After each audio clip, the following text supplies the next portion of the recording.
Salve a todas, salve a todos.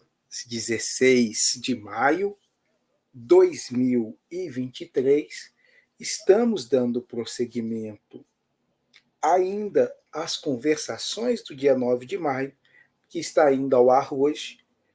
Não era necessário estar voltando ao tema, mas os recursos tecnológicos, de uma hora para outra, a memória diz que está cheia, perde-se o conteúdo, e aí faz essas diabruras, e eu vou ter que, então, fazer a retomada de uma temática que já estava pronta. Mas a gente aqui não desiste nunca, não para jamais, seguimos adiante, repetindo 2, 3, 4, 5, 6, 7, 8, 9 vezes. Então vamos voltar aqui para conversarmos sobre uma pequena parte que realmente sumiu, apagou, sumiu, né? Deu como memória cheia, e eu vou retomar a partir daí, conversando sobre isso. Conversando sobre isso é o 9 de maio. 9 de maio eu comentava sobre essa data de nascimento de Nelson Gregório, nosso pai, o nosso, meu e dos meus irmãos, nosso pai, avô e bisavô, que deixou aí o seu legado entre nós.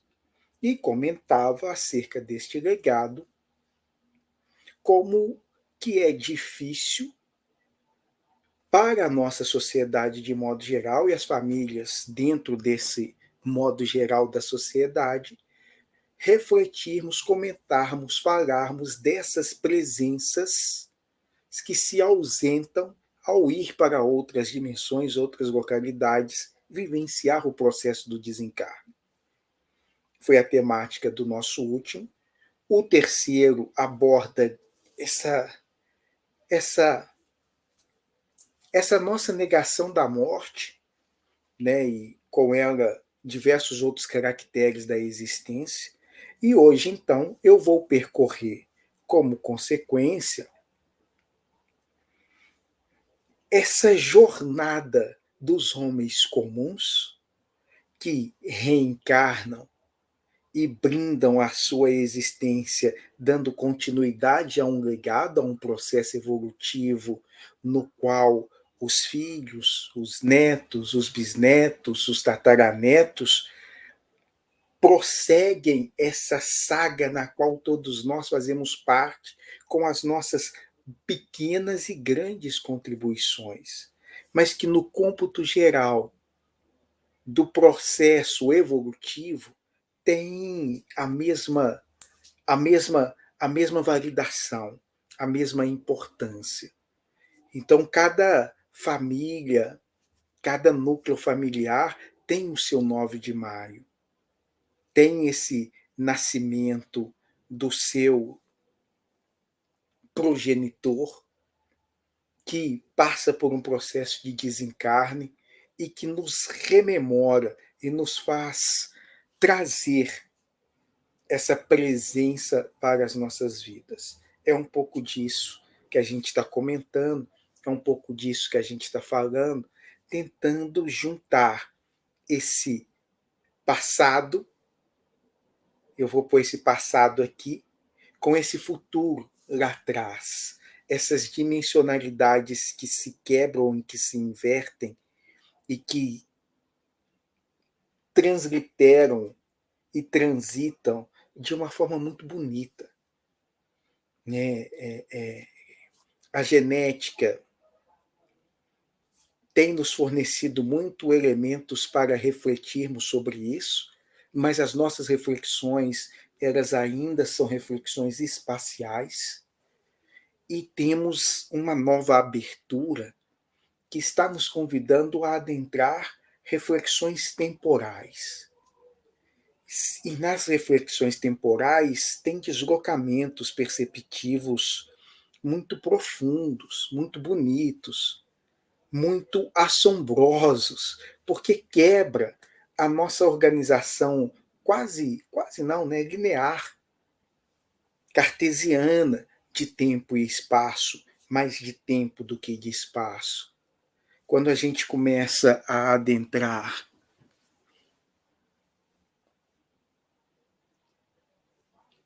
que o óvulo, o esperma de hoje, ele é ontem, ele será amanhã, essas elaborações ou essas concatenações ou essas radicalizações, aprofundamentos, às vezes nos causam muita vertigem do que estamos falando e o que nós estamos conversando.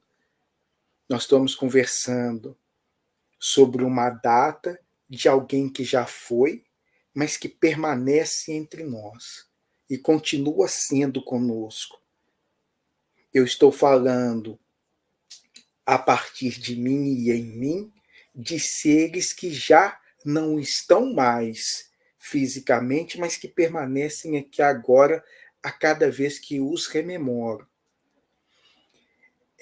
Essa circularidade muito marcante nos mitos, muito marcante nas culturas míticas, nas suas construções, nas suas narrativas, desse eterno retorno, assombra a nossa racionalidade.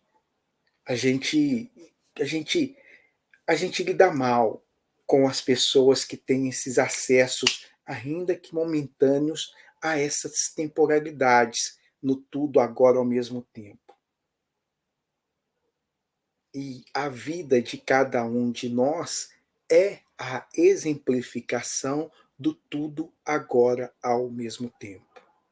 Os amigos espaciais, quando fazem os seus trabalhos genéticos e nos mostram o esperma e nos mostram os óvulos, eles descortinam as pegadas do Criador, as pegadas do Logos Solaris, como eles contam. E então estar aqui falando do meu pai, que me concede, junto com minha mãe, essa corporalidade física, mas que ele já não está mais na fisicalidade desse nível, está em outras, é rememorar muito, dialogar bastante com esse tudo ao mesmo tempo agora. E esse tudo ao mesmo tempo agora, uma das formas mais bonitas que temos de conversar sobre ela e com ela é dialogando sobre a circularidade do mito. E na circularidade do mito, retomamos aquilo que Joseph Campbell chamou de a jornada do herói. Essa saga que por vezes a gente traz um indivíduo, mas que a forma abriga cada um de nós, e esse cada um de nós até mesmo a humanidade. E é dentro desse grande cenário, ou grande dentro dessa forma, desse grande teatro, dessa grande dramaturgia, que eu quero trazer dos bastidores para cá, seu Nelson. Porque reencarna em condições precárias, com alto potencial evolutivo, mas em condições precárias, fisicamente abordando, fisicamente falando, e isso não o demove, muito pelo contrário.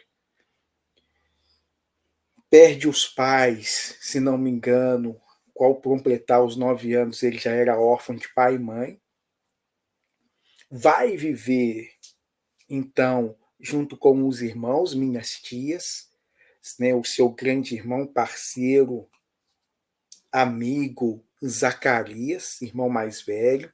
Tio Zaca faleceu antes de pai. E tio Zaca, uma vez tive notícia breve, rápida, ele com esses temores do morrer, né, ele vira e disse algo mais ou menos assim que eu não me esqueci, e também não publicizei para ninguém, porque foi só uma fala, mas ele dizia que se soubesse que do outro lado era tão bom, ele não teria tido tanto receio em ir, tanto receio em partir. Pai também teve muito desse receio em ir embora. Aquele corpo que ficar muito endurecido, muito enrijecido, quase que já não vacila, já dorme quase que de olho aberto, porque sabe se relaxar, vai embora. E esse é os movimentos que apavora, né? As pessoas da meditação, as pessoas do silêncio, sabem que esse momento de relaxamento aproxima muito da morte. E alguns deles a gente vai embora mesmo e não volta nunca mais. E algumas pessoas, meu Deus. Então quem está muito perto desse morrer enrijece muito. É muito duro, fisicamente falando. Porque sabe, no primeiro momento que relaxar, Caronte passa com a balsa e recolhe. Então esse grande amigo de paz, Zacarias, foi antes que o Zaca.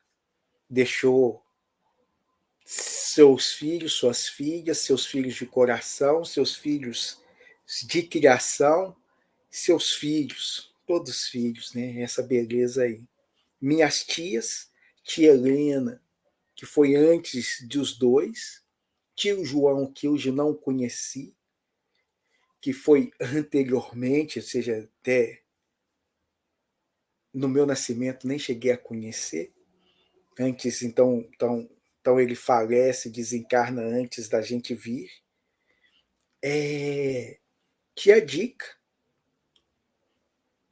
famosa tia Raimunda, tia Efigênia, os irmãos de pai, irmãos e irmãs, que criaram-se entre si com a batuta de tia Helena, a mais velha, que foi conduzindo e formou grandes mulheres e grandes homens.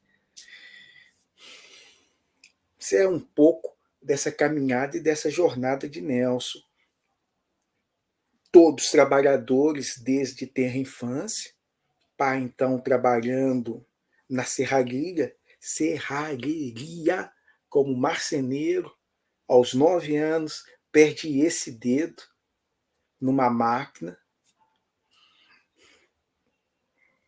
segue a vida, segue a vida, depois eu entro nessas questões, e desenvolve, estuda, não era um aluno brilhante, mas tinha a dedicação e a perseverança. Uma das características de Nelson era e foi a perseverança. Praticamente a teimosia não o demovia de nada. Os obstáculos ele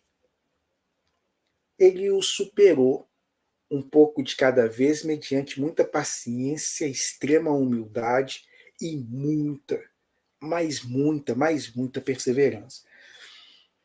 Parte dessas histórias, um dia eu trouxerá pai e mãe para eles contarem a historicidade deles para a primeira geração de netos.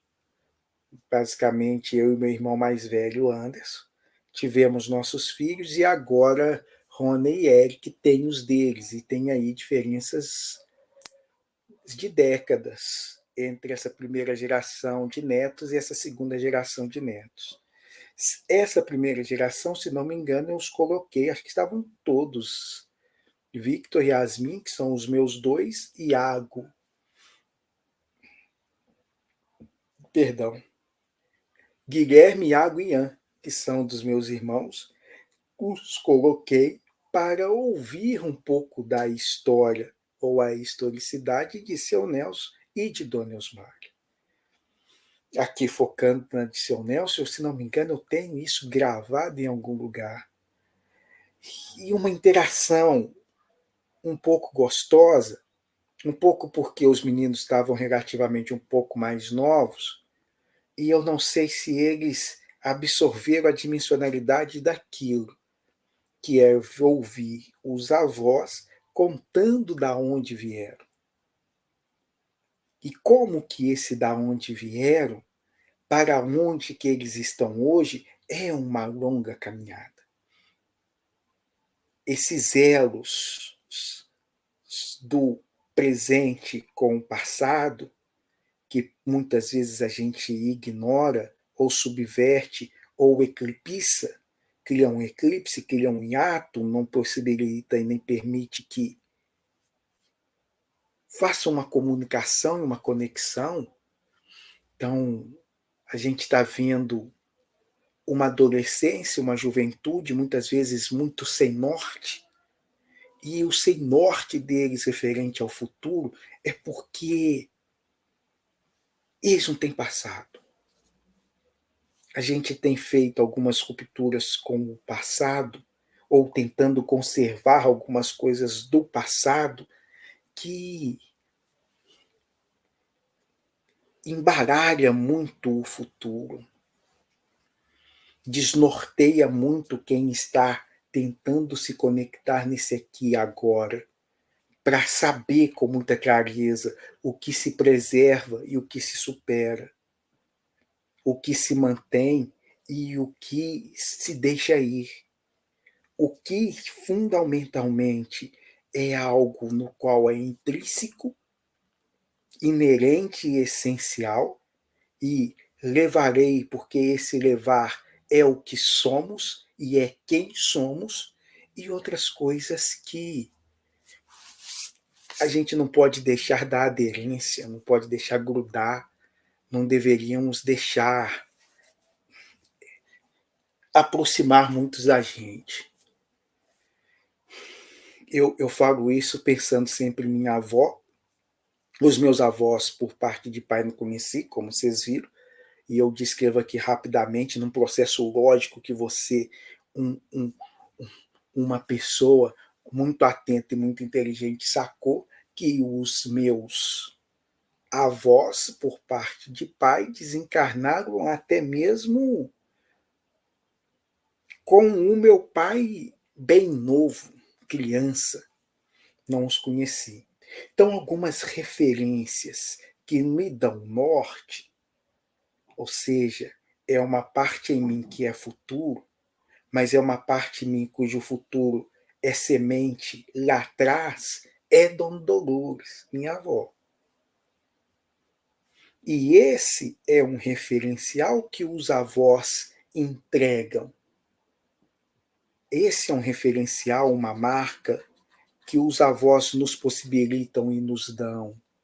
E a gente, num processo de ruptura com esse passado, tem jogado fora junto essa sabedoria, essa velhice, esses elementos narrativos que nos embalam, nos dão norte. É para lá que eu vou. Pois bem, Nelson possibilita a cada um de nós, e esse Nelson aí, dentro dessa forma, é muito dos pais e dos avós, homens e mulheres anônimos. Seus nomes não estão escritos nos anais da história, mas está lá nesse éter universal, essencialmente dos nossos corações, das nossas práticas, dos nossos pensamentos, das nossas formas de conduta.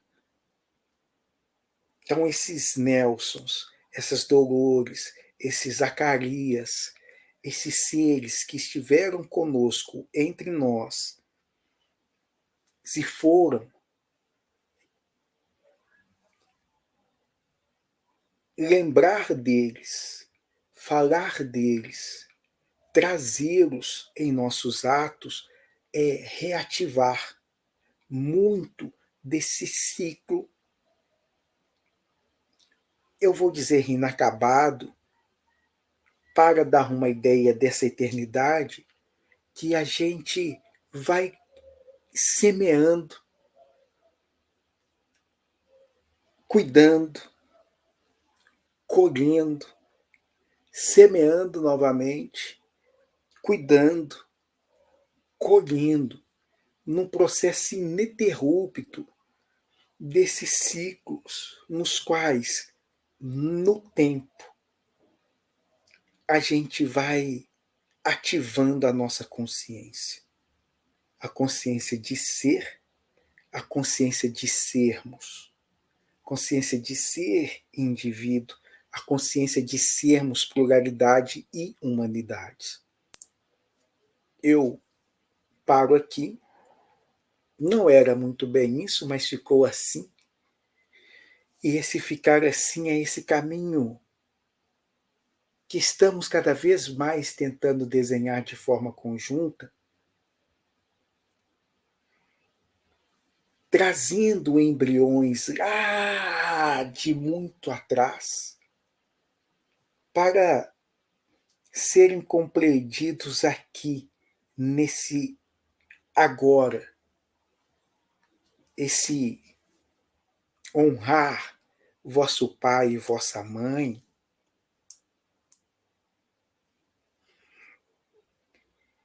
tem uma amplitude espiritual, tem uma profundidade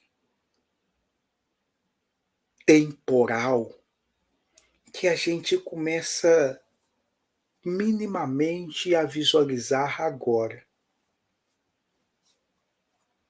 Minimamente.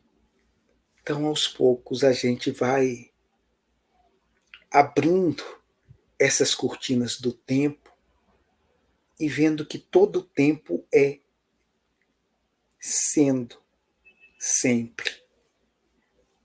E é nesse é sendo sempre que a morte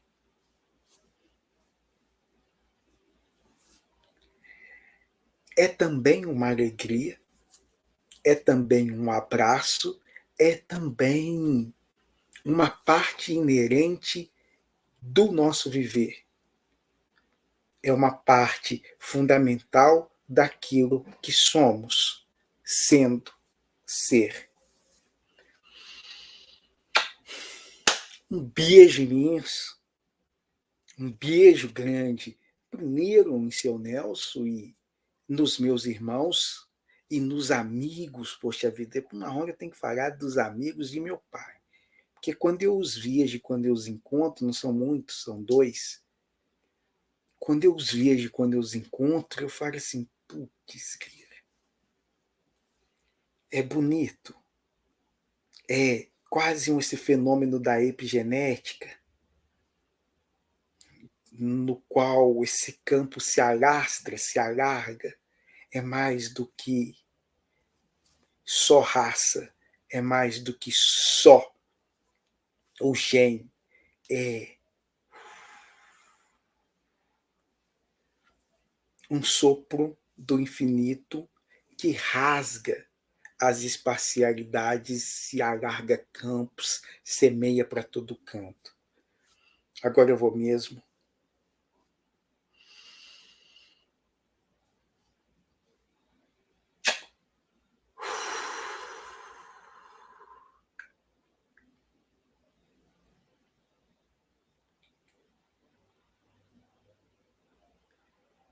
Que recubra